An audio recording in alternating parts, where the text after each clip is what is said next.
one of the things we talk about is, do you really want to be associated with this person? And knowing what could happen. And because brand association is really powerful. We learn about organizations, brands through people, oftentimes influencers or other brands, and we just tend to associate them, right? And if one of those influencers you partner with go off the rails in some direction that doesn't align with who you are as an organization, as a company, then it is not worth it.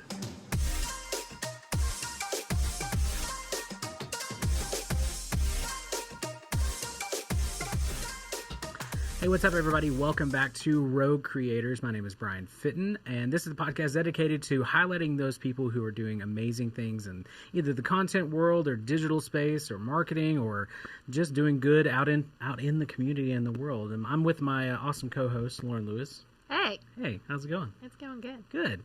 Hey, we have a phenomenal guest who we have had multiple just trying and rescheduling and our part and rescheduling, but we finally have Jesse Lane on the podcast today. Jesse, how's it going, man? It's great. I'm so glad to finally be here. We are so happy that you're finally here as well. Again, it has been one of those back and forth, trying to figure this out. And so happy that we're able to actually do this today and jump into really a cool topic that we don't really discuss a whole lot. Yeah. And I'm just going to kind of leave it there. We'll kind of wait. Like you have to wait. Okay. You have to wait. But before we jump into all the fun stuff, we like to start off with something a little bit fun, Jesse, and go ahead and kick it off, Loren. Yeah, so each week we like to start off with, what are you obsessed with this week? So starting with our guest, Jesse, what are you obsessed with this week? Oh, there's so many things, but I was prepared for this. And I have to go with my almost 1-year-old daughter. She is just the cutest thing. Her name is Mabel, and she's taking her first steps, and her hair is finally long enough to put in, like, pigtails, and it's really hard to work right now knowing that she's downstairs and I could just be hanging out with her. So I'm upset. I have 3 daughters, and so I just love being a girl dad. It's the best. Yes, I agree with that. I have a daughter that she is 4 years old, and so it still doesn't matter. She's still like 20 pounds. Like, she's still so tiny, and so being a girl dad's awesome. She definitely has me wrapped around her finger. That's her personality way makes up for her size. Oh, absolutely. Exactly. Yes, I have those too. Yeah. Love it. Loren, what are you obsessed with this week? So I know it's not new, but the other day I'm obsessed with the drive-in pickup that most stores are doing. Yeah. Okay. But the other day I had to run errands to like 3 different places, and the fact that I could go to Kohl's, I could go to Target, I could get all my stuff, I didn't have to get out of the car once, was pretty impressive. Nice. And I know that a lot of it's to do for COVID, but I really thought about it. I was like, I really hope this practice will kind of stick around. Just because it was really nice, especially if you particularly, I need these couple items. I don't need to go in the store and shop around. And I didn't have time. And it cut my time in half. And so I just really, I don't know. Target especially was like super easy. So they have like the drive-through parking spaces, which is amazing. That is nice. It's true. The Target one is a little too convenient for our family. Okay. I feel like we place an order almost every day. I'm like, our Target, tab was already a little too high, and now the drive-in is just making it way too easy. Oh yeah. It's almost like the checkout lanes where they're like, they realized like shopper marketing. They're like, oh, we need to put a bunch of like little items by the checkout. They're like, now with drive-through, it just makes it completely, you're just helpless now. You're like, now you're picking up things more often because it's so easy. Yeah. Oh, man, they're just getting us. Anyway, so the thing that I'm obsessed with this week is actually, I'm going to go super tech on us. Super tech. It is our ATEM Mini Pro that Miss Ava is running our cameras right now. So, hey, hit them with the few different shots there, Ava. Yeah, that's what's up. And we have Jesse on. So, the ATEM Mini Pro is an awesome little device that usually would probably have costed about $6,000 in previous years. And now it's only $300, which we have the Pro, which you can stream from. So, it's from Blackmagic. And it's awesome. And if you want to nerd out with me, please, I beg, I need people to nerd out. Loren doesn't care about this stuff. Alex, my wife, she doesn't care about this stuff. Ava doesn't even care, and she's running the thing right now. She doesn't even care. Nobody cares. Jesse, do you care about tech? I care, yes. man. Yeah. Yes. I mean, I'm going to at least say that for you right now. Who is a pity care? It is. I will take it. I will take it. But I'm really excited about it because we've been able to do actually several live events. We've produced some of those. And then just even in studio, being able to do so many things with it for such a low price. It's kind of crazy. So. It is crazy. I will give you that. Oh, thanks, Lauren. Okay. I feel better now. Okay.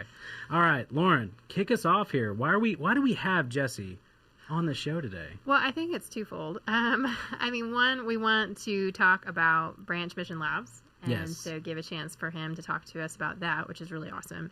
And then we're talking a little bit about influencer marketing today. So we've had a chance to dive into this a little bit actually today on another podcast, but really excited to chat about what this can mean for your business and how you can utilize this particular type of marketing. Absolutely. So Jesse, tell us just a little bit about you, your story, where you guys started, and yeah, just take it away. Yeah, absolutely. So I'm a family man, as you've already heard. I'm married to Stephanie, and we're high school sweethearts. From Arkansas, and love this area, and we have 3 girls, so we're busy and loving that. And I love Jesus, so that's a big deal for me. So my faith is a pretty big driver of everything I do, and including my business. And so that's a part of my story. And then I have this business that is called Branch's Mission Lab, and what we do is help nonprofits, entrepreneurs, people doing good in the world, socially conscious organizations grow their reach and impact more people. And so that's kind of what we do in lots of different ways. And that's my passion. That's awesome. Yeah. Really awesome. And you have, it's such a cool business model that I don't think, I hadn't actually thought about it before, because traditionally with nonprofits, I mean, they're always needing help. It's one of those things, especially in a world that they're not really a part of or don't have any expertise, especially in the marketing or social influence or any of that stuff, and they just need that help. And so we're blessed here in Northwest Arkansas to have a ton of nonprofits. And so there's so many people doing just good things in the world, but a lot of times they need that a little expertise in their life. And that's something I think we've worked with a few just different back and forth, but I think what you're doing is really cool. So Lauren, I know you have some statistics here for us. I do. She always has some awesome quotes and stuff, and so I want to make sure that we highlight some of the are you okay with that? Yeah, I'm okay with that. Thank you. So kind of transitioning to talk a little bit about influencer marketing. I think it's a space that a lot of people don't know a lot about, and so I wanted to pull some statistics because it's really a market that's growing. So here's some statistics from HubSpot. It said 80% of marketers say influence marketing is effective, and 89% say it works just as well, if not better, than other marketing channels. 71% of marketers say the quality of customers and traffic from influencer marketing is better than other sources. And let's see, Google searches for influencer marketing grew 1,500% in the last 3 years. And then 48% of marketers working with influencers say audience relationship is the most valuable factor when considering which influencer to collaborate with. So, I mean, I actually have quite a few more, but what we kept seeing over and over was that this is just a real space that's really valuable, and it's really growing, and people are really beginning to trust it, whereas there might have been a lot of confusion around the space earlier. Now people are really starting to jump on board. Absolutely. Yeah. Yeah. So Jesse, I mean, talk to us about what you guys are doing specifically in that world of marketing. And I know, again, it's one of those things, especially in the nonprofit world, it feels kind of weird to say that, I guess. And but you guys have really normalized. And I think, again, like just even following your accounts and stuff, you guys do you have a phenomenal presence online, but talk to us a little bit about how you're helping in that world. Sure. Yeah. We mostly work with nonprofits, and they do sometimes struggle with even the word marketing, which, that is a problem, but they often don't have the budgets. They don't understand how to do effective marketing, and the digital space is foreign for them. And so that's where we come in and help. And what's so great about partnering with influencers, or what we call allies a lot of times, is that it can be really cost effective and it can be very relational. And because of that, nonprofits really, it's a good fit for nonprofit organizations. It's really passion driven. And when there's alignment with an influencer in that passion, which we can talk more about, but then it really just makes sense and it works well for nonprofits. It really works well. I think for small businesses, for large businesses, for everybody's finding success with influencer marketing. But when we're working with these nonprofits, sometimes small organizations, it's one of the first things that we recommend when it comes to reaching new audiences, people that have never heard of them before. We hear it all the time. Nonprofits are like, we're the best kept secret. And, it's one of their favorite lines. And we're like, well, we can help change that. And one of the ways we do that is with influencer partnerships and helping them get the word out there to new audiences that would love what they're doing. They just haven't heard about it yet. Mm-hmm. Yeah, absolutely. And that's, I think, especially in that world, it's hard to get your message out there, and specifically your vision, your mission, and really, I use this as I'm just a phrase that I always say, but evoking emotion out of that marketing, right? And telling a story and doing it well.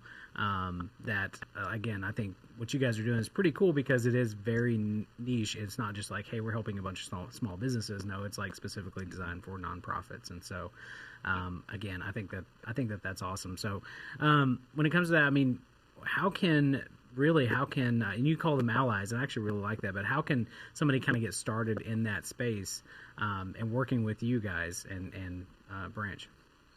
Yeah, sure. Well, I kind of lay it out in 3 steps when it comes to finding influencer or partnering and doing influencer marketing. And just to keep it simple, step 1 is just finding those right allies. And there's a process we have for identifying who those are. Step 2 is just approaching them with, their win in mind. So thinking about how you can create a win for them, a win for their audience, and of course a win for the business or the nonprofit that's approaching them. And then 3, just assessing and scaling. So what worked, what didn't, making sure you're measuring so you can grow and do more if it's working. That's awesome. So we like to take organizations through those steps, and we can do it pretty quickly if they're willing to go there with us. But we have some tools that we use, and actually I can share a link with you guys to help people download that for free off our website. Yeah, please. But, that's awesome. We have a toolkit. Yeah. So it's just, I can share that right now before I forget, but it's just brancheslab.com/influencers. And so we have like a toolkit there, and that's what we use with all of our clients to say, okay, let's fill out this spreadsheet. Here's the steps to approach an influencer, all the things you need to think through, practically speaking, to start to build those relationships if you don't already have them. Which, speaking of relationships, I shouldn't go any longer without saying we always want to start there. Relationships are critical, and so we always recommend that if you have relationships, which everyone does, with someone that has an audience that's aligned with what you do, then that's a great place to start. Even if it's a relationship of a relationship, finding those connection points, that's always the best place to start. And you can actually go a long ways just working your relational network. And especially if you don't have a huge budget, like a lot of nonprofits don't, you can, start with those relationships or start building relationships with people who might be a good fit. Because just like any kind of business, influencer marketing happens through relationships. Yeah. We talk about social media. That's what it's designed for, is for people to be social on that and to foster those relationships that they have and grow new connections and new relationships. So that's on point. Yeah. So you hit on budget, and I think it's kind of a bizarre question, but at the same time, I think a lot of people, when new businesses, like, they have not tried influencer marketing, and so they don't even know like how much that would ever cost. Because I think we talked a little bit that some of our clients, they think, well, I've got to get an influencer that has like 1 million followers, and we're like, no, that's really probably not the average influencer that you're probably going for. Right. And so, kind of in a ballpark, this obviously depends on the company and the campaign, but what on average does an influencer marketing around cost? Yeah. not going to like my answer. Okay, that's totally fine. Yeah, I mean, because it's impossible to say. It does depend on so many factors. But I'll just say this. I will say it can be very cost effective, and it can be very, very affordable. Because a lot of the organizations we work with, like I said, they don't have a huge budget for marketing. And we have to prove to them that it's going to work and get results before they will invest more and more. And so, I mean, we've done campaigns for as little as a few $100s and got some really good results. And but large companies are spending millions, right? So it's really hard to give you an answer to that, But you can get in the space with $500 and start to get creative. Find the win for the influencer, because you should most likely pay them, but you can also find other ways to make that a win for them, right? Because there's exciting things for them beyond money, right? And so you can find other creative partnerships, especially if they're, don't have a massive following, micro influencer, or someone just kind of getting into that space. And again, that doesn't mean you shouldn't pay them, but you can get creative and make it cost effective, especially if you're a nonprofit and they want to help you grow your mission. Then the alignment's there. Then it gets to be more about just finding the wins for their audience so that they're excited to share. Yeah, absolutely. That's actually really cool. And that I guess even when you talk about brands, and we've talked about our roommates, Soapbox Influence, and they work with a lot of big brands, and finding that partnership that really works, that authentic connection, that authentic, engagement that they want with that brand and the influencer themselves, I think is really cool. In the nonprofit world, you actually do have that opportunity to help an organization that you might love or have a heart for, or something, that's a little more of an actual emotional connection, rather than just, hey, I'm gonna go out and help sell more toilet paper or craft ranch dressing or something. Not that there's anything wrong with either of those. I'm just saying, hey, be careful. Yeah, exactly. But I mean, it is really cool to have. I mean, that's something I hadn't thought about. Obviously paid campaigns and paying the influencers, which you absolutely should do. But being able to maybe even say, well, what would you like out of this relationship too? I think that's actually a really cool way to go about it. Yeah, we always talk about that, and I think it's super important when you're looking for the right ally, is that you start by finding alignment and passion alignment. And so, I mean, if you think about it this way, nonprofits are going around and raising money, right? They're getting people to donate thousands, if not hundreds of thousands of dollars. And maybe there's an influencer out there who has given before financially, and they care about this cause, but maybe they can only give so much, financially. But instead of a financial gift, they could use their influence to help this nonprofit, and that may be worth 10 times more than the financial gift that they can afford to give. And so we've seen it time and time again, influencers getting excited about that side of things, because for a nonprofit, that they see the value, they care about it, they're passionate, it's super authentic, which is important. And so it really just works. It works well. But I can also see that for businesses that they care about, it doesn't probably just apply to nonprofits. That's just where we spend most of our time. So yeah, absolutely. That's really cool. And so one of the ones I'm a foster adoptive parent. My wife and I have foster and adopted, and so the Call is a really close nonprofit to us, and so we helped actually do some of their live events in that kind of virtual space.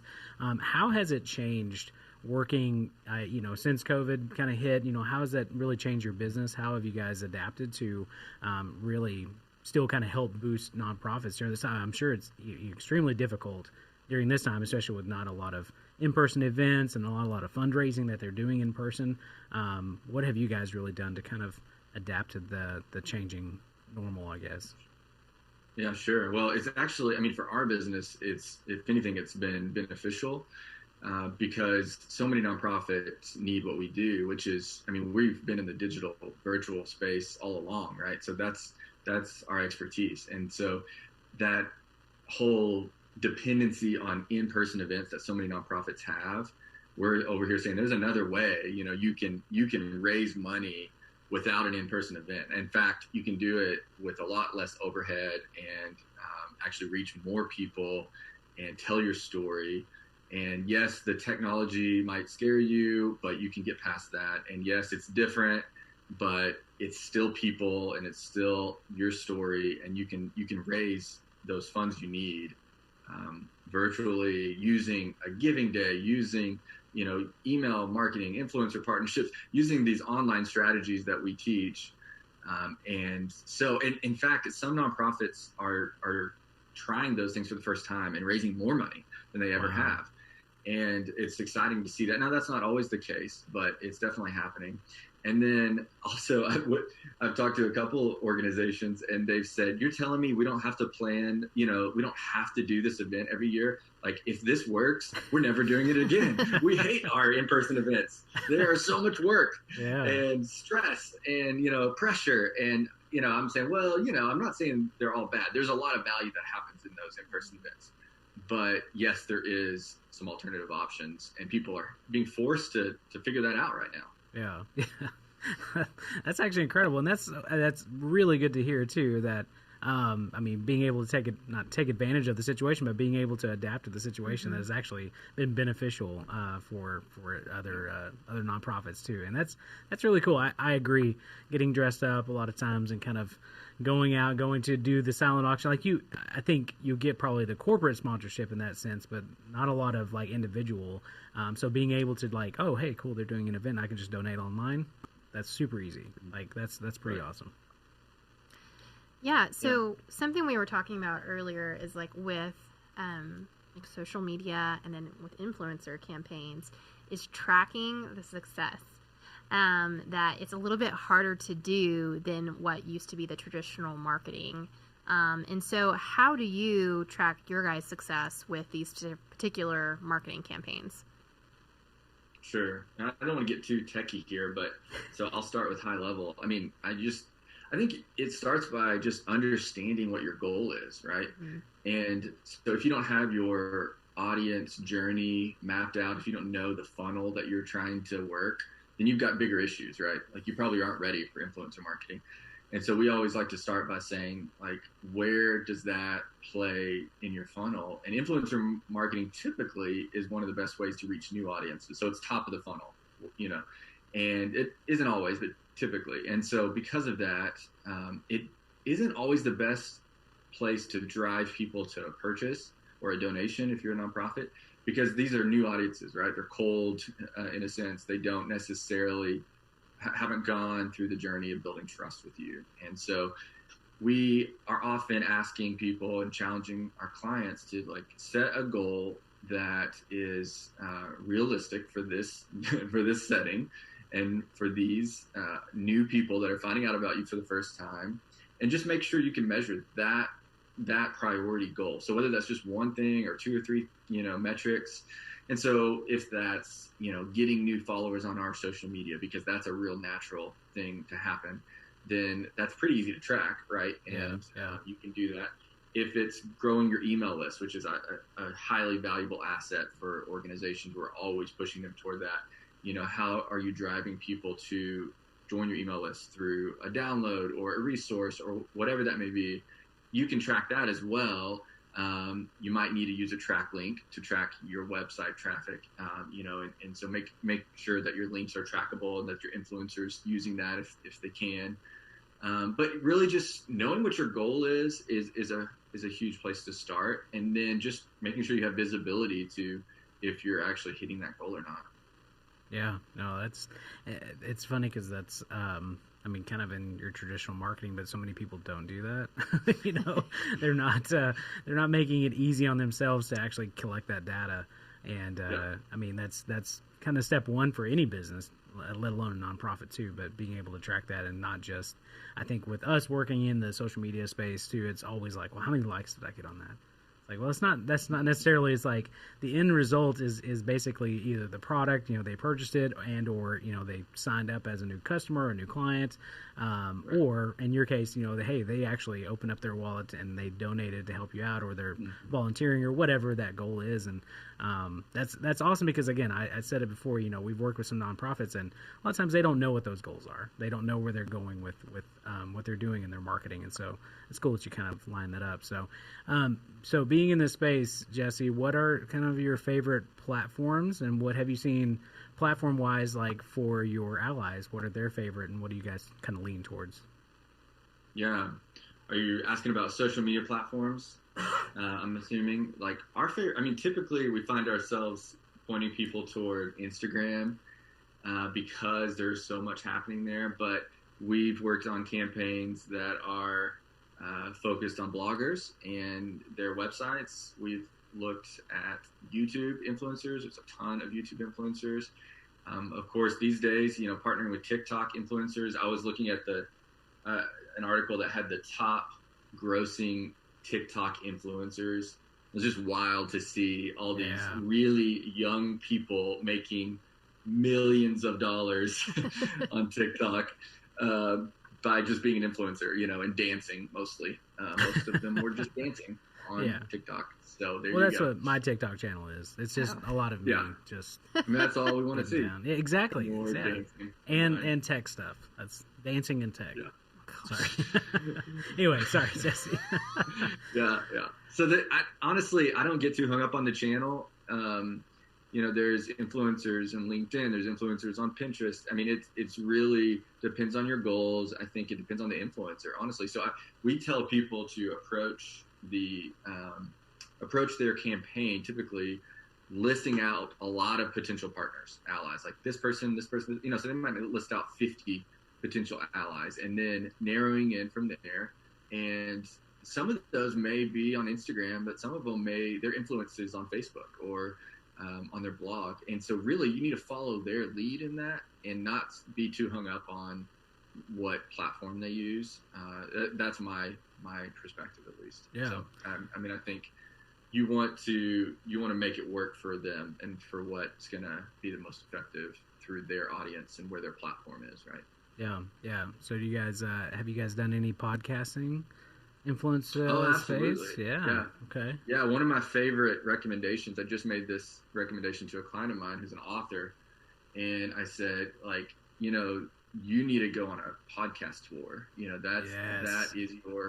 That's your influencer marketing strategy. And we've done that multiple times where we say, okay, your focus for the next month is just trying to connect with any podcast that makes sense. The audience is the same as the audience you want. Then you go try and get on that podcast and share and show how valuable you are and what you bring to the table. And that's a great example of influencer marketing. Maybe something that people aren't thinking about. So I'm glad you mentioned it. Yeah, well, we're fond of podcasts around here. Just so. a little. Yeah, just a little. No. Okay, so what? Oh my goodness, my brain. How can you use influencer marketing while maintaining authenticity and integrity? Because I think a lot of people kind of feel sometimes that influencer marketing is a little icky, and I think that's changing. But I still think those thoughts are there. Yeah, I think. Oh man, this is good. I think for me, it starts with finding those allies that do have alignment, right? That they're not, they're not doing this because just for the money or just for whatever. They're doing this because they actually do care. So it starts there, and that usually solves it, honestly. Sometimes it's hard to find that, but once you have that really takes care of things. But other than that, I would just say, not selling out your brand or your, trying to bend over backwards to make it work for someone who isn't a good fit for you or their audience isn't a good fit. So you just need to have that authentic alignment, and that really solves that for the most part. I would also say, follow the rules. There's guidelines out there from the social media networks. There's, if you need to have ad on, listed, make sure you do that. Like, don't try to work around those things. That's kind of a given to me in the integrity of things.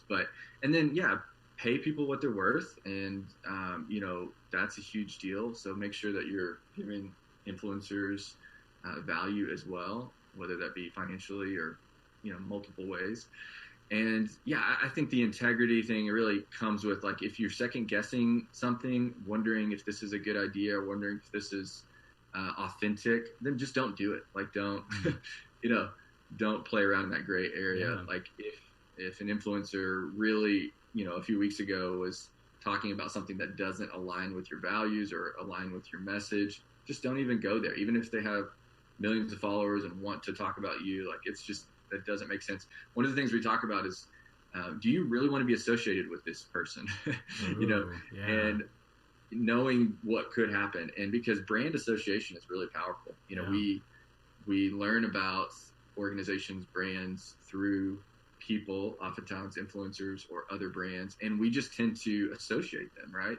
And if one of those influencers you partner with go off the rails in some direction that doesn't align with who you are as an organization, as a company, then it is not worth it to partner with them, no matter how many new likes or followers they can get you, right? So yeah, I just think you don't play around with that if there's questions there. Yeah, absolutely. That's fantastic. And that should be for any business. So you want to be associated with this person. Like, if you don't align with their values, it may be one of those things too, of like, hey, we'll find somebody else, and, or you hit on a good point too, of like, pay people what they're worth when it comes to that integrity piece of it, because so many times we're looking to get the best results for the cheapest price, and we just haggle and haggle and haggle. And that in and of itself, like, make sure that you're giving back to those people. Those are awesome points. Jesse, thank you so much. Hey, where can people find you guys, work with you, or follow you social media? Where can we find you guys? Sure. Yeah. So our website is just brancheslab.com. And like I said, if you are into influencer marketing, wanting to get started, I recommend you checking out that toolkit. It really will help you get started. It's free. And so you can download that at our website, brancheslab.com/influencers. But yeah, you can follow us on Instagram. Our tag is just @brancheslab. So that's where I'd point you. If you want to reach out to me, you can do that there, or just email me. It's just jesse@brancheslab.com. I'd love to connect with anybody that's out there listening. Awesome. Well, we'll make sure to put all of those links too on our blog and our show notes at goroguex.com, where you guys can follow in that toolkit too. I want to see that toolkit. That's pretty awesome, man. But thank you so much, Jesse. Seriously, thanks again for jumping on the show with us today, and really for working with our insane schedule, and obviously during this new normal time, man. I'm so glad it worked out. That's awesome. All right. So thank you guys again, and we will see you next week. Thanks. All right. Thank you.